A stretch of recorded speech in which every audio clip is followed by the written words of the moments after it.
Hi children, price த Lord. எல்லோரும் எப்படி இருக்கீங்க? நல்லா இருக்கீங்களா?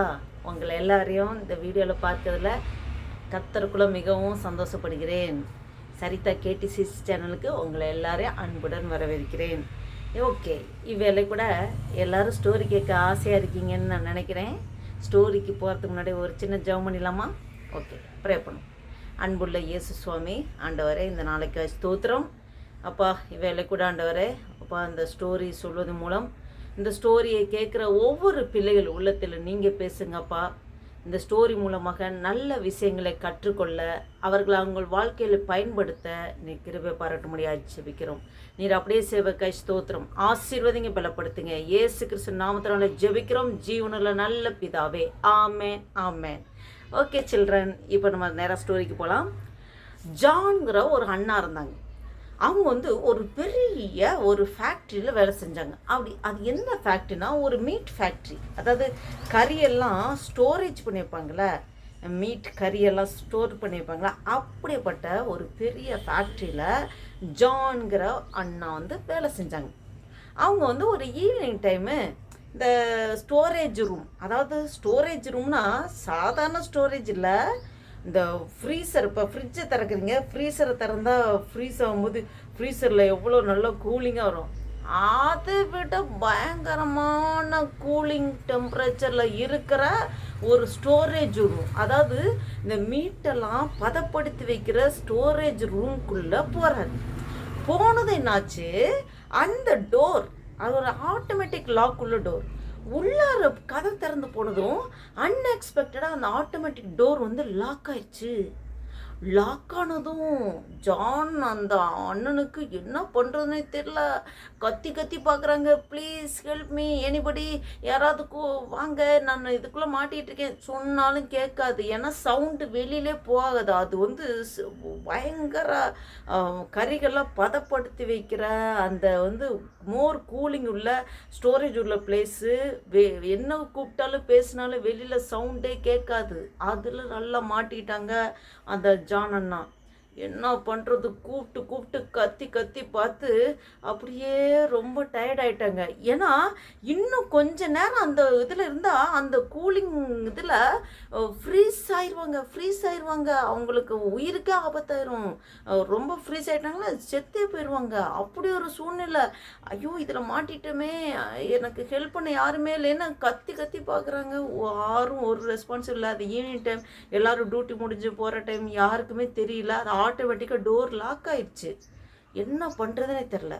அப்படி இருக்கும்போது கொஞ்ச நேரத்துக்குள்ள அந்த டோர் ஓப்பன் ஆகிற சவுண்டு கேட்குது. டோர் ஓப்பன் ஆகுது, யாரும் பார்த்தா யார் தெரியுமா திறந்து பார்க்குறா, அந்த ஃபேக்ட்ரியில் என்ட்ரன்ஸில் ஒரு செக்யூரிட்டி இருப்பார். அந்த செக்யூரிட்டி டோரை ஓப்பன் பண்ணுறாரு. அப்படியே பார்த்தது செக்யூரிட்டியை கட்டி பிடிச்சிட்டு, அப்பா என்னை நீங்கள் காப்பாற்றிட்டீங்க, ரொம்ப நன்றிங்க ஐயா அப்படின்னு சொல்லும்போது அந்த செக்யூரிட்டி, நீங்கள் இங்கே மாட்டிகிட்ருக்கீங்களே, எப்படி நீங்கள் இங்கே வந்தீங்க அப்படின்னு சொல்லிட்டு இந்த தம்பி கேட்குறாங்க, நீங்கள் எப்படி இங்கே வந்தீங்க? நான் இங்கே உள்ளார இருக்கேன்னு எப்படி தெரியும்? நான் இவ்வளோ தூரம் சத்தம் போட்டு கத்துனேன், யாருக்குமே கேட்கல, சவுண்டு வெளியில் போகல, நான் அவ்வளோதான் நினச்சேன் அப்படின்னு சொல்லி அந்த ஜான் தம்பி சொல்லும்போது, அப்போ தான் அந்த செக்யூரிட்டி சொல்கிறாரு, இல்லைங்க தம்பி, நீங்கள் இந்த ஃபேக்ட்ரியில் நிறைய பேர் வேலை செய்கிறாங்க, நிறைய பேர் ஃபேக்ட்ரியில் வராங்க, வேலை செய்கிறாங்க, எல்லாம் வந்துட்டு போகிறாங்க. ஆனால் நீங்கள் ஒருத்தர் மட்டும்தான் காலையில் வரும்போதும் என்னை கனம் பண்ணி விஷ் பண்ணி என்னை அன்பாக விசாரிப்பீங்க, ஈவினிங் டியூட்டி முடிஞ்சு போகும்போதும் எனக்கு விஷ் பண்ணி எனக்கு அன்பாக விசாரிச்சுட்டு நீங்கள் டியூட்டி முடிஞ்சு போவீங்க. இது ரொட்டீனாகவே நீங்கள் பண்ணுவீங்க. இன்றைக்கி காலையில் கூட நீங்கள் உள்ளார வரும்போது எனக்கு விஷ் பண்ணீங்க, என்னை அன்பாக விசாரிச்சிங்க, போனீங்க. ஆனால் திரும்பி போகும்போது உங்களை விஸ்வஸை காணா, உங்களையும் காணா. எனக்கு அப்பயே நினச்சிக்கிட்டேன், நீங்கள் உள்ளார தான் இருக்கீங்க, இன்னும் வெளியில் போகலன்னு சொல்லித்தான் நான் ஒவ்வொரு டோராக ஓப்பன் பண்ணி, ஒவ்வொரு டிபார்ட்மெண்ட்டாக ஓப்பன் பண்ணி பார்த்துக்கிட்டே வந்தேன். உங்களாம் காணா. நான் கடைசியாக தான் இந்த ஃப்ரீசர் ரூம்குள்ளே மேபி இருக்கலாம், ஸ்டோரேஜ் ரூம்குள்ளே இது ஆட்டோமேட்டிக்காக கூட டோர் லாக் ஆகிருக்கலான்னு சொல்லி தான் கீ போட்டு திறந்து செக் பண்ணலான்னு வந்தேன், நீங்கள் இங்கே மாட்டிகிட்டு இருக்குது எனக்கு உண்மையிலுமே தெரியாது அப்படின்னோடனே, கடவுளாக தான் உங்களை பார்த்து அனுப்பிச்சி வச்சாரு, ரொம்ப நன்றிங்க ஐயா அப்படின்னு சொல்லி அந்த ஜான் தம்பி ரொம்ப ஆச்சரியப்பட்டு போயிட்டாப்புல. ஜான் தம்பியோட உயிரை அந்த செக்யூரிட்டி காப்பாற்றினாரு. செக்யூரிட்டிக்கு ரொம்ப நன்றி சொல்லி இது பண்ணார். இப்போ இந்த காரியங்கள் எதனால் நடந்துச்சு கொஞ்சம் யோசிச்சு பார்த்தீங்களா பிள்ளைங்களா? இப்போ அந்த ஜான் தம்பிக்கிட்ட ஒரு நல்ல குணம் இருந்துச்சு இல்லைங்களா? அந்த பெரிய ஃபேக்ட்ரியில் யாருமே செக்யூரிட்டியை கண்டுக்கவே மாட்டாங்க. வண்டியிலையோ கார்லேயோ வருவாங்க, சர்ரும் உள்ள வரவங்க கேட்டை திறந்து விடுவார், யாரும் அதை கண்டுக்க மாட்டாங்க. ஆனால் அந்த செக்யூரிட்டியை ஒரு மனுஷனாக மதித்து செக்யூரிட்டிக்கு ஒரு விஷ் பண்ணி, நல்லா இருக்கீங்களா, காலையில் சாப்பிட்டீங்களா, ஓகே நான் டியூட்டிக்கு போகிறேன், நன்றிங்க ஐயா அப்படின்னு சொல்லிட்டு டியூட்டிக்கு போவார். டியூட்டி முடிஞ்ச போகும்போது காய் தேங்க்யூ ஐயா, சரி நீங்கள் சாப்பிட்டீங்களா, ஓகே நான் டியூட்டிக்கு முடிச்சு போகிறேன், டேக் கேர், நல்லா அன்பாக விசாரிச்சுட்டு போவார். இப்படி ரொட்டீனாகவே இந்த நல்ல குணம் அந்த ஜான் தம்பிக்கிட்ட இருந்துச்சு. அவனோட நல்ல குணத்தின் நிமித்தம்தான் அவனோட உயிர் பாதுகாக்கப்பட்டிருக்கு. நீங்கள் கவனிச்சிங்களா பிள்ளைங்களா? அப்போ அந்த செக்யூரிட்டி டெய்லியுமே தன்னை என்னன்னு விசாரித்து கவனித்து அன்பாக விசாரிக்கிற இந்த ஒரு பையன் மட்டும்தான். அப்போ காலையில் விசாரித்த பையன் ஈவினிங் காணாமேன்னு சொல்லிட்டு தான் அவர் செக் பண்ண வந்திருக்காரு. என்ன பிள்ளைங்களா? அவன் அந்த ஜான் தம்பிகிட்ட ஒரு தாழ்மையான குணம் இருந்தது, ஒரு அன்பான தாழ்மையான குணம் இருந்துச்சு. இதை தான் யாக்கோபு 4:6 வேதாமத்தில் யாக்கோபு 4:6 பார்க்குறோம்.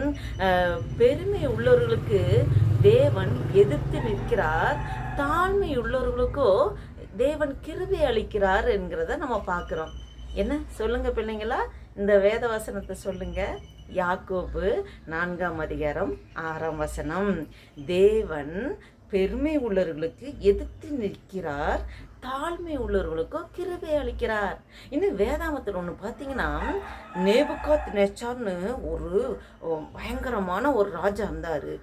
அவர் என்னன்னா பாபிலோனுக்கு அவர் தான் ராஜா. பாபிலோன் மாநகரம், இந்த பாபிலோன் மாநகரம் அப்போ அந்த அரண்மனைலாம் எவ்வளோ நல்லா கட்டியிருக்கு, எவ்வளோ நல்லா இருக்கு, என் ராஜ்யம் எப்படி இருக்குது அப்படின்னு நினச்ச போதே ஆண்டவர் அவனை அந்த மனித அந்த சுபாவத்தை மாற்றிட்டு மிருக சுபாவத்தை கொடுத்து மாடு மாதிரி ஆக்கி காடில் போய் புல்லை தின்ன வச்சார், புல்லுகளை மேய வச்சார் ஆண்டவர்.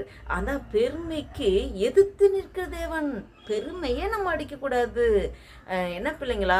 நான் நல்லா படிக்கிறேன், என் ஹேண்ட் ரைட்டிங் நல்லா இருக்குது, அவன் சரியாக படிக்க மாட்டான், இவன் சரியாக இது பண்ண மாட்டான், அவளை விட நான் நல்லா இருக்கேன், நான் நல்லா மார்க் வாங்குகிறேன் அப்படின்னு பெருமைப்படவே கூடாது சில்ட்ரன்.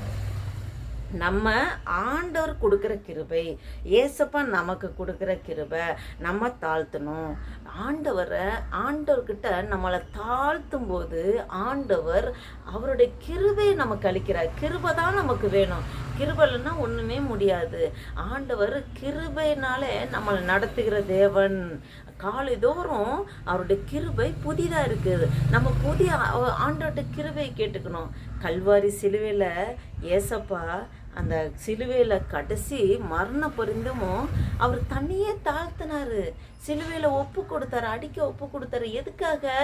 உங்களுக்காகவும் எனக்காக தான் ஆண்டவர் கல்வாரி சிலுவையில் தன்னையே ஒப்பு கொடுத்தாரு, தன்னையே தாழ்த்தினார், அர்ப்பணிச்சாரு. உங்கள் மீதும் என் மீது வைத்த அன்பின் நிமித்தம்தான் பரலோகத்திலேருந்து தேவாதி தேவன் ஏசப்பா அந்த பூமியில் மனுஷனாக பிறந்தார். நமக்காக அவர் வாழ்ந்து காமிச்சார். எப்படி தாழ்மையாக நடக்கணும், எப்படி அன்பாக இருக்கணும், என்னைய பார்த்து நீங்கள் அதுபடி நீங்கள் தாழ்மையை கற்றுக்கொள்ளுங்கன்னு சொல்லி அவர் சிலுவைக்கு போகிறதுக்கு முன்னாடி அவருடைய சீசர்களாக இருந்த அவர்களோட பாதங்களை 12 சீசர்கள் அந்த அவங்களோட பாதங்களை ஆண்டவர் கழுவுறாரு. தாழ்மையை அந்தளவுக்கு காண்பிச்சு கொடுத்தாரு. என்ன பிள்ளைங்களா? நம்மளே முழுவதுமாக தாழ்த்தணும், அர்ப்பணிக்கணும். தாழ்மை உள்ளவர்களுக்கு அவர் கிருபை அளிக்கிற தேவனாக இருக்காரு. என்ன சில்ட்ரன், நம்ம திரும்பி இந்த வசனத்தை ஒரு தடவை படிப்போமா? யாக்கோபு 4ஆம் அதிகாரம் 6ஆம் வசனம். பெருமை உள்ளவர்களுக்கு தேவன் எதிர்த்து நிற்கிறார், தாழ்மை உள்ளவர்களுக்கோ தேவன் கிருபை அளிக்கிறார். அல்லேலூயா. ஓகே சில்ட்ரன், இதை மெமரைஸ் பண்ணுங்கள். அதேபடி வாழ்க்கையில் நீங்கள் வாழ்ந்து காண்பிக்கணும். நீங்கள் எப்போவுமே ஹம்பிள் யுவர் செல்ஃப், நீங்கள் உங்களே தாழ்த்தணும். உங்களை பெருமை பாராட்டுறதுக்கு ஒன்றுமே இல்லை. ஆண்டவர் நமக்கு ஞானத்தை கொடுக்குற தேவன், நமக்கு நல்ல ஒரு நமக்கு ஒவ்வொரு நாளும் நம்ம ஃபுட்டு கொடுக்கறது தேவன், நமக்கு நல்ல ட்ரெஸ்ஸு கொடுக்கறது தேவன். நமக்கு என்ன டாய்ஸ் எது கிடைச்சாலும், புதுசாக என்ன கிடைச்சாலும் ஆண்டவரே உமக்கு நன்றி. டேடி மம்மி உங்களுக்கு என்ன கொடுத்தாலும் அந்த டேடி மம்மியை ப்ளஸ் பண்ணுறது தேவன் இல்லையா? அப்போ ஏசப்பாக்குமே எப்போவுமே நன்றி சொல்லி உங்களை முழுவதுமாக தாழ்த்தி ஆண்டருக்கு பிரியமானபடி வாழ்வீங்களா? ஓகே சில்ட்ரன், இந்த கதை உங்களுக்கு ரொம்ப ஆசீர்வாதமாக இருக்குன்னு நான் நினைக்கிறேன். அந்த ஜான் தம்பி தாழ்மையாக இருந்தனால தான் அவங்க உயிர் பாதுகாக்கப்பட்டுச்சு இல்லையா? இல்லைன்னா இன்னும் கொஞ்ச நேரம் ஃப்ரீஸ் ஆகி செத்தே போயிருப்பாங்க இல்லையா? அவரோட நல்ல குணத்து நிமித்தம்தான் அந்த செக்யூரிட்டி டக்குன்னு வர்றதுக்கு ஆண்டவர் கிருபை பண்ணார். அவங்க அந்த ஆபத்துலேருந்து தேவன் விடுதலை பண்ணார் இல்லையா? ஆண்டருக்கு நன்றி சொல்லுவோமா? God bless you. நெக்ஸ்ட் வீடியோவில் பார்க்கும். ஓகே, பாய் பாய் சில்ட்ரன், பாய் பாய்.